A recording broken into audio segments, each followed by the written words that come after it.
बाप बेचे ठेला पर अंडा। अच्छा। आ बेटा रील बनावत बनावत हो गइल बा रंडा। हाँ सही कहतड़ू, बाप बेचे ठेला पे अंडा आ बेटी हो गई रंडी घुमाओ थे इंस्टाग्राम पे रंडा। ना पति हम लोग नहीं कह भौजी, हम तो हर बात पतियाम का ना कह।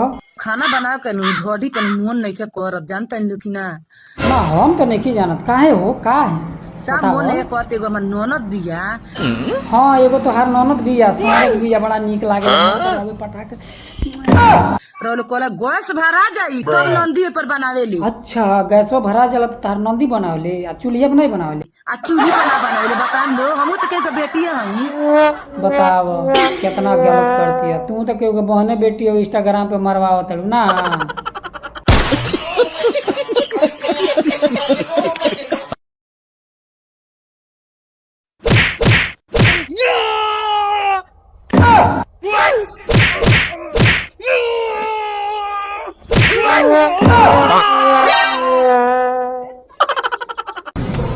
भाई क्या मर ले हटाओ घर, शांति से बात कर। ठीक बा बोलाओ शांति के।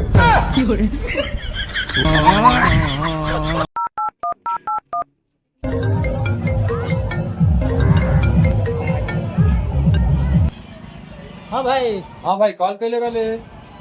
हाँ वो गलती से फोन लाग गई ला। कहाँ बा गलती, हमसे बात कराओ। बात कुछ समझ न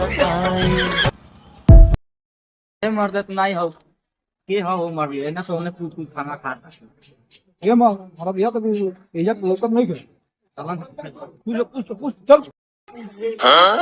ए भाई लड़की और सवाल की लड़का और सवाल लड़का और बानी ये वाला लड़का के लड़का में कहनो है एरा तो गांव समाज खदा बरात ले लेना साथ खाता तो बात नहीं है हम बड़ा कर वाली लड़का का कहनो है धर तभी तो कर नहीं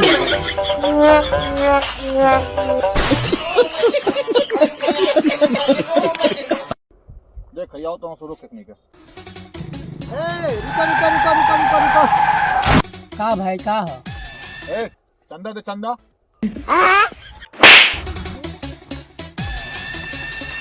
मार खाता तू होता तड़ो इतना दिन से हम सोंगे मानी हमके तो देते नहीं थे तो आके कौन दे दे। ए भाई काहे हो चंदवा का मेहरारू नहीं हो इसने कर बोल चल मोरला से अब हम चंदा मांगन आई बहुत दोगला बात यार हमार चंदा मांगाइल बा बाबू जी 5 लाख लगा के हमरा खातिर ले आइल बने इस साल के हम अपन चंदा दे। अब हम चंदा मांगा साला को मेहरारू नाम हो चंदा इसने मोरला से गलती तो हमनियो मांगा चंदा मांगे। हे भगवान मुझे एक बॉयफ्रेंड दे दो। तुम कौन हो? तुम्हारा बॉयफ्रेंड। अच्छा तो तुम मेरा हर हुक्म मानोगे? हुकुम करो। मोबाइल में 500 का रिचार्ज करवा दो। हुकुम करो बकचोदी नहीं।